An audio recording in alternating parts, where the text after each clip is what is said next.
Bonjour, bonsoir, bienvenue dans votre podcast historique. Aujourd'hui, nous allons voir l'évolution du système de pensée de la politique romaine durant la République.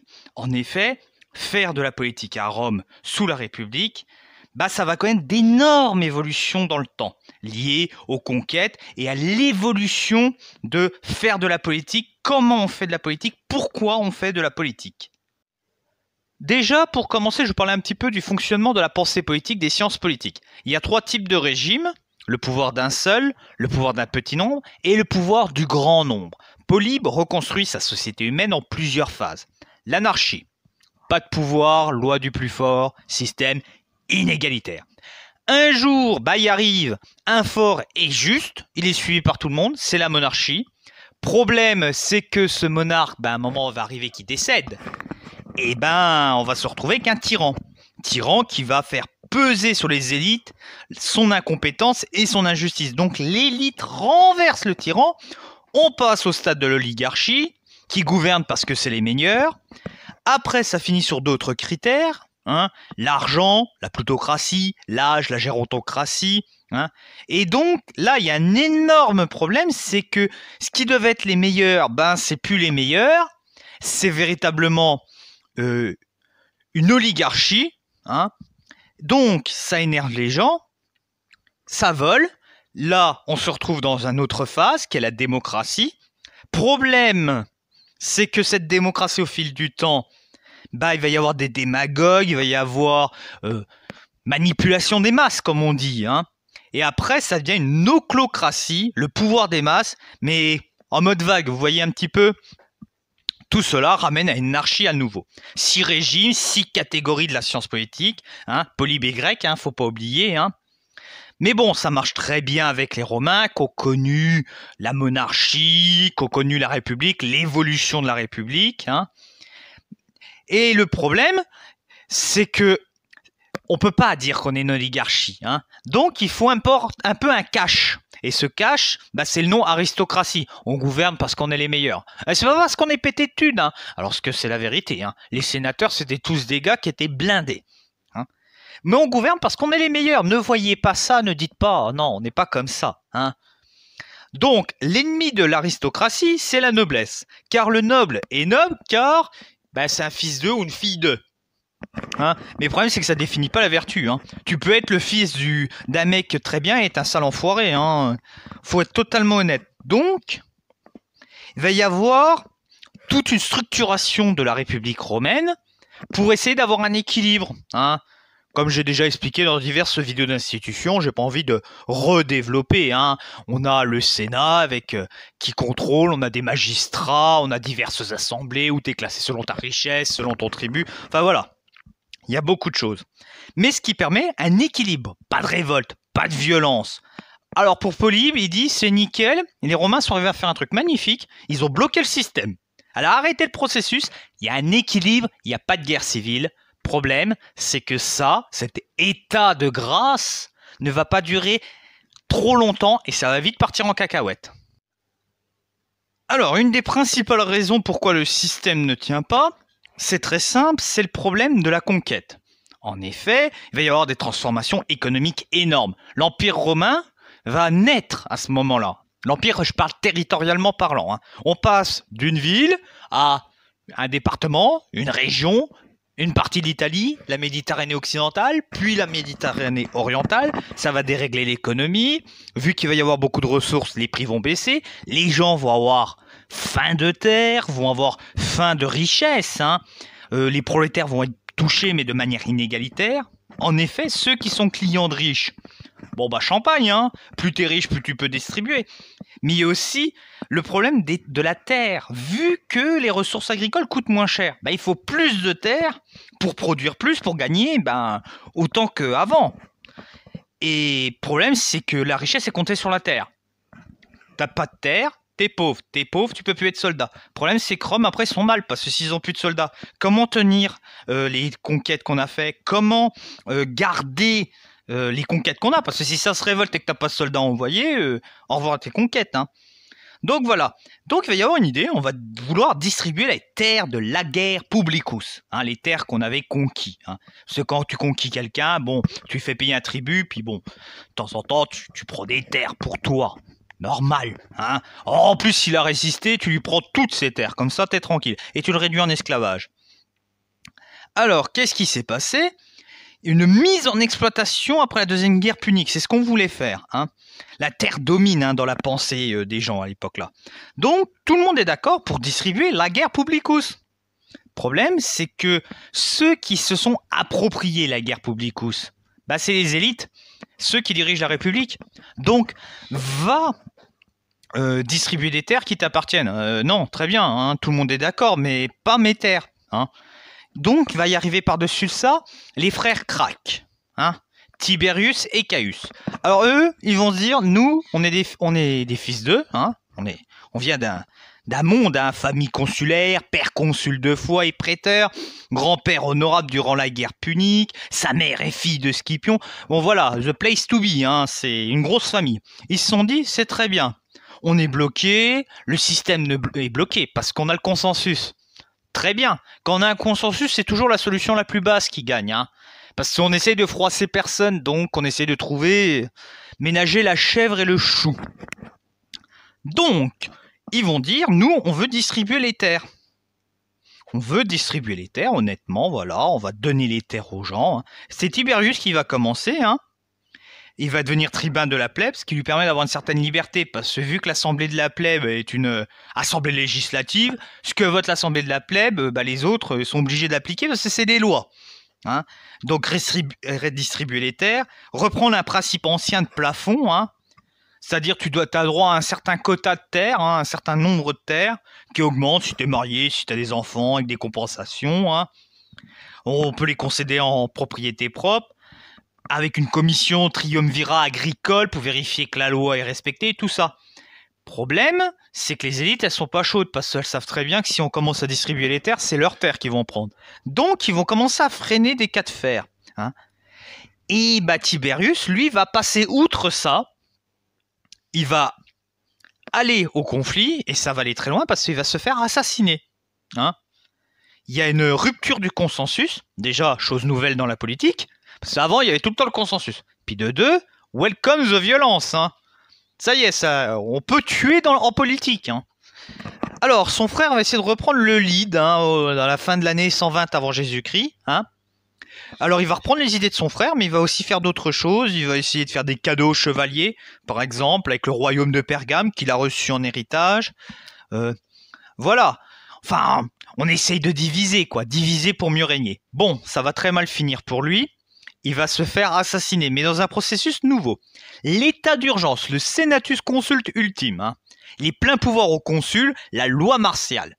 Caius est considéré comme ennemi public numéro 1 et il est tué. La deuxième évolution. Vous allez me dire, ouais, mais ça reste de l'assassinat. Oui, mais Tiberius, c'est un assassinat dans un cadre privé. Là, c'est institutionnalisé. On bute, oui, mais dans le cadre de loi. Hein. Et là, c'est le point de départ d'une crise qui va nous amener jusqu'à Axiome. Donc vous voyez là le cadre que je vous ai dit, on est bien, on est tranquille, on a le consensus, c'est terminé. Maintenant, on bute les gars. On se bute, on se met des petits coups dans le dos. Hein. Là, le consensus, là, tout qui tient bien, c'est mort. Alors là, il va y obtenir une fracture après les cracks. Il y aura d'un côté les optimares et de l'autre côté les populares. Alors les optimates, c'est le pouvoir au meilleur. Et les populares, c'est la légitimité avec le contact avec le corps civique. Hein, ça traverse verticalement la société. Hein. Faut pas oublier que l'aristocratie n'est qu'une position sociale au 19e siècle. Hein. Qu'à partir du 19e siècle, là, c'est politique. Hein. Il va y avoir une fracture qui va se voir sur plusieurs éléments. Déjà, moins 218, il y a la Lex Claudia, qui interdit au Sénat d'avoir des bateaux commerciaux. C'est une loi très importante, elle n'aura pas de conséquences immédiatement, mais rapidement on va remarquer un truc. Il va y avoir une division entre les élites politiques et économiques, qui n'ont pas les mêmes intérêts, hein, contrairement à aujourd'hui, hein, par exemple ce qui se passe en France, où certaines élites économiques sont bien copains avec les pouvoirs. Hein. Nous saluons la banque Rothschild. Il va y aussi avoir une divergence avec beaucoup de lois qui vont passer, hein, mais aussi des crises. Hein. Par exemple, lors de la Troisième Guerre punique, Rome, ils n'y arrivent pas à battre Carthage. C'est un peu comme si on avait l'équipe qui gagnait la Ligue des Champions face à une équipe d'amateurs. Bah, l'équipe qui a gagné la Ligue des Champions, elle n'y arrive pas. Elle va arriver à se sauver en trouvant un gars, un Scipion Émilien qui va les sauver. En guerre de Numance, pareil, on va rappeler Scipion Émilien. À chaque fois, le système se sauve parce qu'il trouve la solution au cœur du système. Mais tu remarques que la concorde, que ça roule pas bien parce qu'il y a des lois. Par exemple, 180, Lex Cornelia Bebaia d'Ambitu contre les fraudes électorales. 159, Lex Cornelia Fulvia des Abitu contre la fraude électorale elle aussi. 139, le vote secret. 137, le vote secret pour le jugement. 123, une loi sur les jurés équestres. Voilà. Toutes ces lois montrent que il n'y a plus la confiance, ça ne tourne plus, on se fait plus confiance, on est obligé de mettre des lois pour réglementer. Alors qu'avant, ça se réglementait tout seul par le consensus. Là, ça se réglemente plus. Et quand ça se réglemente, ça finit en violence. Donc, il faut mettre des lois qui vont cadrer. Il va aussi y avoir d'autres guerres, contre le royaume de Nunibie. Et là, va sortir du système un outsider, Marius, qui vient du milieu équestre, et qui va régler la crise. Il va y avoir un dérèglement et une lutte permanente pour le pouvoir. Et cette lutte va faire que ça va devenir vite fait n'importe quoi. On le verra beaucoup dans la dernière partie de cette vidéo. D'autres lois, par exemple, celle en 80 qui réglemente le cursus honorum. Avant, il y avait une compétition. Le problème, c'est que cette compétition est devenue débridée. Donc, on a dit, oula, on va mettre un cursus, c'est-à-dire faut que tu aies fait une magistrature, puis une autre, puis une autre, puis une autre pour atteindre le sommet. Parce qu'on ne contrôle plus, comme je vous le dis bien, on met des lois pour contrôler. Ajouter à ça des crises que la République n'arrive pas à gérer, comme la crise sociale, la crise des terres, des guerres qui se passent pas foncièrement bien, tout cela démontre que les élites se divisent, qu'elles ne sont plus d'accord et que le consensus est impossible et que le seul moyen pour que ça tienne, c'est de mettre des lois. Mais il y a un dernier élément dans la pensée politique qui va avoir une énorme influence, ce sont les impérators. En effet, je vais vous parler du temps des impérators. Des crises, les régimes politiques connaissent ça tout le temps. Mais l'arrivée des impérators, ça va avoir un effet un petit peu dynamite avec la République. C'est un petit peu comme si tu avais quelque chose qui pousse sous la peau puis qui craque la peau à un moment de la République. C'est eux qui vont faire exploser la République littéralement. Alors, qu'est-ce qu'un impérator déjà? C'est un général d'armée. Au départ, parce qu'après, ça va être un général d'armée qui sort du lot. Il va avoir de grosses armées, il va être acclamé par cette armée. Il va vivre des triomphes. Où c'est la cité qui le reconnaît. La cité lui dit « c'est bien, t'as fait du bon travail ». Et ça va évoluer parce qu'il va y avoir des conquêtes. Donc, si les conquêtes sont un peu difficiles à faire, si tu vas te fighter avec des adversaires un peu costauds, ta gloire augmente. Pour être un grand, il faut avoir un grand ennemi. Le grand gentil a toujours un grand méchant. On le voit bien dans les comics, avec Spider-Man, avec Batman, à chaque fois. Batman a le Joker. Voilà, l'impérator doit avoir un grand adversaire. Et tout ça va faire voler en éclats la République. Le premier est Scipion l'Africain. Il va démonter Carthage, la grande rivale de Rome. On va voir Marius, Sylla, qui vont quand même pousser, ils vont avoir de la gloire militaire, pomper. César, comment ne pas penser à César, Mais il y a une évolution. Parce que ce soit Scipion, Marius, Sylla, Pompée, César, chacun change de taille et de poids. C'est comme une mare à canards. Tu commences à avoir des canards de plus en plus gros, puis à la fin, tu finis avec un alligator géant qui mange tous les canards. Ça va devenir en plus des monstres politiques. Ne l'oubliez pas, c'est très important. De grands militaires vont faire de grandes carrières politiques. Napoléon Ier, ses triomphes vont lui donner une légitimité au moment du coup d'État. Eisenhower pendant la Seconde Guerre mondiale, qui va devenir président des États-Unis. De Gaulle, le général de Gaulle, qui a quand même été un militaire et qui est devenu le grand homme d'État que l'on connaît. Donc, pour revenir à mes impérators, ils vont devenir des monstres politiques, vont avoir beaucoup de clients, des soldats, des butins. Ils ont tout pour réussir. Parce que ces clients, s'ils se présentent à des élections, ces clients vont voter pour eux. Ils ont des soldats, donc si on leur pose problème, ils peuvent te monter une armée, te démonter les dents. Ils ont de l'argent, donc ils peuvent distribuer. Ils peuvent financer, aider la cité. Ils vont avoir des carrières bizarres, mais ça va être impossible de les arrêter. Ils vont être tellement forts, tellement grandioses. Et ils prennent la main. Et la République se repose sur eux. En cas de souci, 36-15 impérators, et on règle le problème. Enfin, normalement. Mais le problème qui va se passer, c'est que les ambitions vont chercher à être impérators. Et quand t'as 2 coqs dans un poulailler, ils se foutent sur la tronche. Et tout ce processus va s'arrêter au moment où Octave, c'est lui qui va mettre fin à ce processus. Pourquoi ? Parce que dans l'histoire que je vous ai dit, 2 coqs dans un poulailler, on a 2 coqs là. Octave et Marc-Antoine. Bon, le coq Octave va bouffer Marc-Antoine. Il va être le seul coq dans le poulailler. Il va se retrouver avec toutes les armées. Il aura tout en main.